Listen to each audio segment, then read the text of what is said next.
इतिहास है। ज्ञान, जिस भगवान ने गीता का ज्ञान दिया उसी ने कुरान शरीफ का ज्ञान दिया। भाइयों के लिए वही यथार्थ होता है। उस संत के ज्ञान को हमने इन सदग्रंथों से भी मेल करना पड़े। यदि इन सदग्रंथों से उस संत का ज्ञान मेल खाता है तो वो ज्ञान यथार्थ है। जैसे परम पूज्य परमेश्वर कबीर देव जी ने ज्ञान बोला और वो ज्ञान सभी इन पवित्र सदग्रंथों से मेल खाता है। और जो इन सदग्रंथों में जो ज्ञान नहीं है उनसे आगे का भी वो परमात्मा, उस समर्थ परमात्मा कबीर जी ने हमें ज्ञान दिया है। वो कारण क्या है, प्रमाण कहाँ है? जैसे श्रीमद् भगवत गीता अध्याय नंबर 4 के श्लोक नंबर 34 में कहा कि अर्जुन, उस पूर्ण परमात्मा के उस तत्व ज्ञान को जानने के लिए तत्वदर्शी संतों की खोज कर और उनसे वो ज्ञान पूछ, उनसे ज्ञान जान।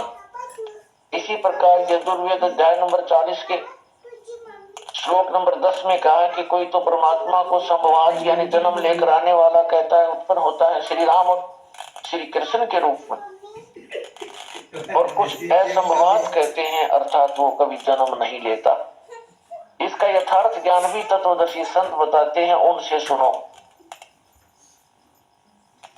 इसी प्रकार पवित्र कुरान शरीफ सूरत फुरकान 25 आयत नंबर 52 से 59 में बताया गया है कि कुरान शरीफ का ज्ञान दाता हजरत मोहम्मद जी को कह रहा है कि ए पैगंबर, मैं जो इस कुरान शरीफ के ज्ञान को आपको बोलकर सुना रहा हूं, इस पर भरोसा करना कि कबीर अल्लाह है। मुसलमान भाई तो कबीर का अर्थ बड़ा कर देते हैं, तो इससे सिद्ध है कि कुरान शरीफ के बोलने वाले से भी कोई अन्य बड़ा भगवान है, बड़ा अल्लाह है, गॉड है। और कुरान शरीफ का ज्ञान दाता कह रहा है कि वो ही है वो कबीर अल्लाह, जिसने 6 दिन में सृष्टि रची और 7वें दिन तख्त पर जा बैठा। और ये वही है जो आपको हजरत मोहम्मद जी को एक जिंदा महात्मा के रूप में मिले थे। और उसकी खबर सूरत फुरकान 25 आयत 59 में कहा है कि उसकी खबर किसी बाखबर से पूछ देखो, ये वही परमात्मा है जिसने 6 दिन में सृष्टि रची, 7वें दिन तख्त पर जा विराजा। उसकी खबर किसी बाखबर से पूछो।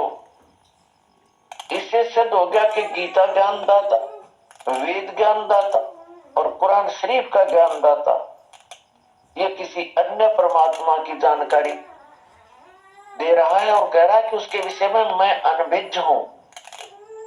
उस कबीर अल्लाह की, उस तत्व ब्रह्म की, परम अक्षर ब्रह्म की जानकारी कोई तत्वदर्शी संत बतावेगा तो वो परमात्मा स्वयं ही लीला करता है। पूर्ण ब्रह्म अपने यथार्थ ज्ञान को स्वयं ही एक तत्वदर्शी संत के रूप में यहाँ प्रकट होकर के सुनाते हैं।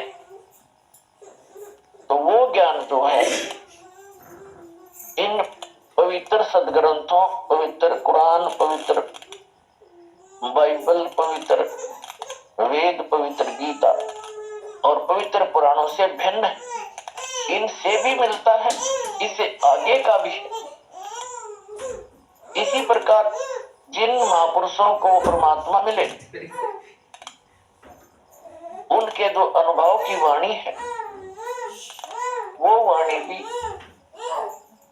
इन सदग्रंथों से मेल खाती है और परमात्मा द्वारा दिए गए तत्व ज्ञान से भी मेल खाती है। तो इसलिए हमने परमात्मा के ज्ञान को समझने के लिए इन सदग्रंथों को आधार मानना पड़ेगा। इन सदग्रंथों से हमें ज्ञान होता है तो क्या बताते हैं, मानुष जन्म दुर्लभ है,